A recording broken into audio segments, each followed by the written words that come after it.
Hey guys, Youngblood with you, and it's been a little while since we've done a product review, so we're going to go ahead and do another one of those today.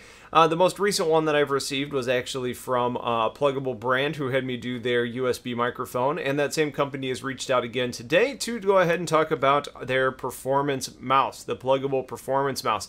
This is one of their first ventures into the gaming market, and they wanted me to reach out and actually try this mouse out and review it for you guys, which is something I'm going to be doing here very soon. Now, if you've watched my product reviews in the past, you know I'm not one to spend a lot of time on unboxing because it's ultimately the product inside that matters. So with that in mind, we're going to take a quick peek at this, we're going to break it out, and then we'll actually get to some testing, and I'll do a follow-up here in a couple days to actually tell you what I think about this mouse. But as far as the packaging is concerned, you know, it's nice packaging. It seems fairly well protected. You get a nice window here with a plastic cover over the mouse. On the back, you actually get some details on the mouse. Oh, thing's not mirrored. About like what it is, what's inside, all that kind of stuff. And you get like, you find out the sensor that's on board, the Omron switches and all that. So we're going to talk about that here pretty soon. Let's go ahead and break into this thing. One of the first things that I'm seeing looking at this is something I'm happy about, is the unique cable. And I mentioned this in the Corsair videos that I did a while back, but I am a big fan, and it may seem really minor to some people, of something unique about the component's cord or plug that actually stands out to you. Because when I look at the back of my tower over here, I've got my keyboard plugged in, I've got my microphone plugged in, I've got my webcam plugged in, I've got my Track IR, my mouse. When I get back there, I don't always know what I'm yanking out, and it becomes a pain in the ass to get the right thing out. So if there's something unique, like a braided cord that stands out, or maybe a logo on it or something, that is a huge benefit to me, even if it's something very minor. It is a braided cable. It feels sturdy. You know, it has one of the little resistors there, and the USB protected by a plastic cap. So, getting onto the inside of this thing, protected by plastic, we're going to go ahead and remove that piece. And now we have the mouse itself. On this mouse, it is kind of rubberized. Not as grippy as I would expect, but it is rubberized. Got two buttons on the side. You got a scroll wheel here, and I'm going to try and get this close because it feels interesting. You see how it's nubby? It's not just a rubberized strip. It actually has like texturized nubs to it. I like that. DPI clicker in the middle. 4 feet on the back, as well as a switch here, and the focus is a little challenging right now, but it's got 1, 2, and 3, with 1 being lights off, 2 being color indicated DPI, and 3 being a breathing base. I assume that's probably this, what looks to be an LED bar around the side. So, overall, fairly lightweight, feels comfortable in the hand. I'll figure out what grip this is going to work with better. Cable's nice, and I think we're good to go. So that's just kind of the first little overview of the mouse. Let's actually play with it, because that's what you have a mouse for, especially one that's entering the gaming market. We'll get into some details. Stay tuned, coming back at you soon.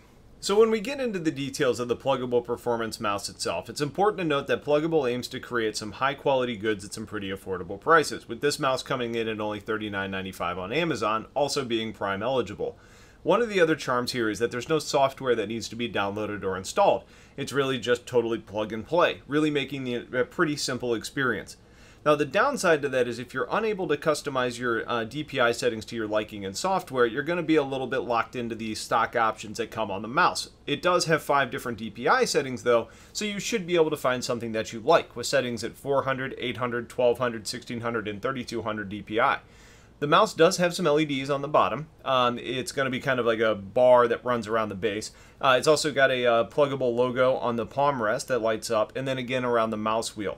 On the bottom, it is a little bit brighter towards the back than it is on the front and sides of the mouse. Now, the other downside to no software is that you're going to be unable to control the color of the LED because they're going to be tied to the DPI settings that you have in place, basically following the same DPI order that we had before, giving you red, green, blue, white, and purple. Now, that's useful in a way because you're going to know which setting you're on, but if you have a different theme going on with other RGB peripherals, it may bother you having this be a little bit different. Now, as far as the hardware is concerned, the sensor being used is a PixArt PMW3360, which is currently one of the higher rated sensors on the market, being used by some top-of-the-line mice from makers like Logitech. With this sensor giving you a very high resolution, going up to 12,000 DPI, and providing a really fast pulling rate, which gives you a pretty jitter-free experience on a variety of surfaces that I've tested.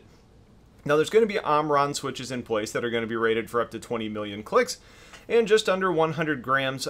It's going to be fairly close to most mice that are created by other big gaming companies as far as weight is concerned, though this is obviously going to kind of range drastically based on all the different mice that are on the market today.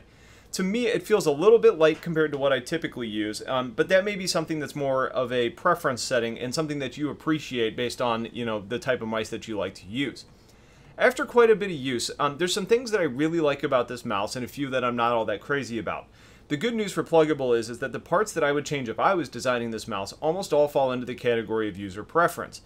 First off, the decision to have 2 thumb buttons is matching what most other mice are going to offer, but you know, unless you get into something like a MOBA offering.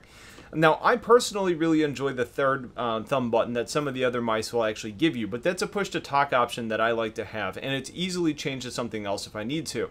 I already mentioned that your color options are associated with the DPI that you chose, and I don't really care for being locked into a color option if it's not going to match the other stuff that's lighting up on my desk. Other mice have this issue too, especially ones that have lights that aren't going to be RGB, or I guess that aren't going to be necessarily RGB rated. But if you play at something like 1200 DPI, your mouse is going to be blue, which may bother you if everything on your desk is green or red. Now that's fairly easily remedied though, because you can simply click the switch on the bottom to setting 1, at which point you're going to have no LEDs lighting up, and then in addition to having solid on or solid off with your LEDs, you have the third option of giving it a breathing pattern that is really only going to show on the base LEDs and is a little bit brighter towards the back of the mouse than it is on the sides. The final point for me that kind of falls into the criticism category is that the coating of the mouse, for me, is a little bit lacking. I prefer a very grippy mouse, either that being textured plastic or a thicker rubber-like coating, mainly because I can be sort of twitchy, kind of a brute, and I really flip the darn thing around a lot, and I don't want to lose that control. On the Plugable mouse, it does have a rubberized shell, but for me it's lacking a little bit of texture that I'd like to see. So while it's comfortable to hold and use, I don't necessarily keep my grip as well as I do on some other mice. Now, on the positive side, the ergonomics of the mouse are very strong, and while I feel it's more catering towards those who play with a palm style of grip, I had no issues using it in a claw grip either. It's a natural feel, it's comfortable for use in extended periods of time, and part of that's based on the size of the mouse and how it's shaped. You can easily strike buttons with your hand resting further back or choked up on it as well. And where I feel the overall texture of the mouse is probably a little bit slicker than I would like, the wheel is actually fantastic. The rubber nubs that are in place really make it known where your finger is, and you get some excellent control over just how much you're spinning. Many of the other mice out there kind of have this texturized rubber strip on it, and while this isn't that different of an idea, you do get a much better response on the wheel. Now, while using the mouse, I felt like I had some pretty tremendous control over where it went and at what speeds. It's got 4 feet on the bottom that are very slick, which gives you effortless gliding, and the excellent sensor on board means that it's very easy to see where I'm at, start and stop quickly, and land the shots that I need to. All 5 of the buttons worked as expected and are very snappy and responsive, and I had no issues with any accidental double clicks leading to trouble in game. Plugable as a company seems to understand that there's a player base out there looking for high quality options at an affordable cost, and they're starting to move into that direction, with this performance mouse being the first step in that move. And I do have an understanding that they're going to try and move into other components in the fairly near future. Overall, is this a perfect mouse? No, but based on the price and what you get for it, I would say the value is very high here. I'd say if you're looking for a mouse that gives you great control, performance, and comfort, then this is a great option at this point, because considering many of the competitors are going to come in at 2 to 3 times this $40 price range, it's hard to argue with what you get in return.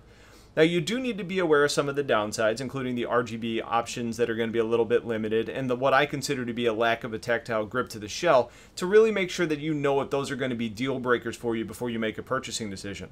Now, there is going to be a link in the description to check out this mouse on Amazon, as well as the Plugable site, and if you have questions, please ask away, and I'll do my best to answer those questions, and we can probably get a Plugable rep that's willing to help you out as well.